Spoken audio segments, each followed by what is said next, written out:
बेलगाम के शांत गांव में घने जंगलों के बीच में एक परिवार रहता था जिसका एक उज्जवल बच्चा था जिसका नाम आद्विक था। वह अपने माता पिता के दिल की धड़कन था। उसके साहसी स्वभाव और दयालु हृदय के लिए जाना जाता था। एक बरसाती दिन आद्विक अपने दोस्तों के साथ जंगल में जामुन के फल इकट्ठा करने के लिए निकला। वे जंगल के अंदर गहरे तक घूमते रहे, हरित प्रकृति और वर्षा भीगी धरती की मिठास में आनंद लेते हुए।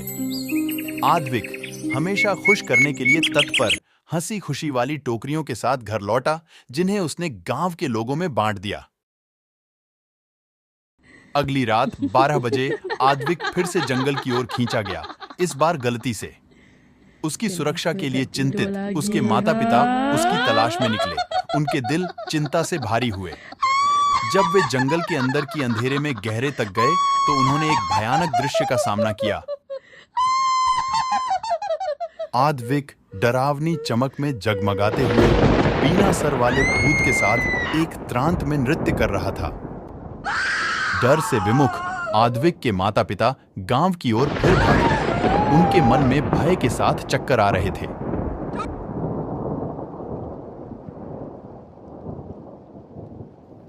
साहस इकट्ठा करते हुए वे गांव वालों के साथ फिर से जंगल में लौटे, लेकिन वहां आद्विक को जंगली पथ पर बेहोश पाया। उसे घर ले जाते हुए उन्होंने एक साधु को बुलाया, अपने बेटे को जो कुछ भी प्राप्त हुआ उसका इलाज करने की आशा करते हुए।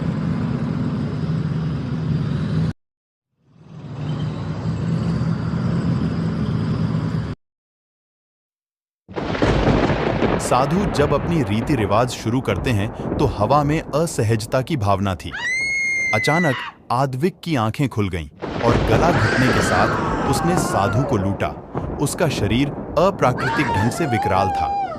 तब उन्हें यह समझ में आया, बीना सर वाला भूत आद्विक के अंदर वास कर रहा था। मदद के लिए एक और वरिष्ठ साधु को बुलाया गया। वर्षों की अनुभव और आध्यात्मिक शक्तियों के साथ उन्होंने उस भयंकर आत्मा से लड़ा जो आद्विक की आत्मा को ग्रहण किया था। एक जोरदार लड़ाई के बाद भूत अंततः निकाल दिया गया, जिससे आद्विक को सांस लेने में सहारा मिला, लेकिन उसके कब्जे से छूट गई। जैसे ही आद्विक ठीक हो गया, वरिष्ठ साधु ने उसके माता पिता को एक गंभीर चेतावनी दी। कभी भी अपने बेटे को फिर से जंगल की गहराई में नहीं भेजना चाहिए।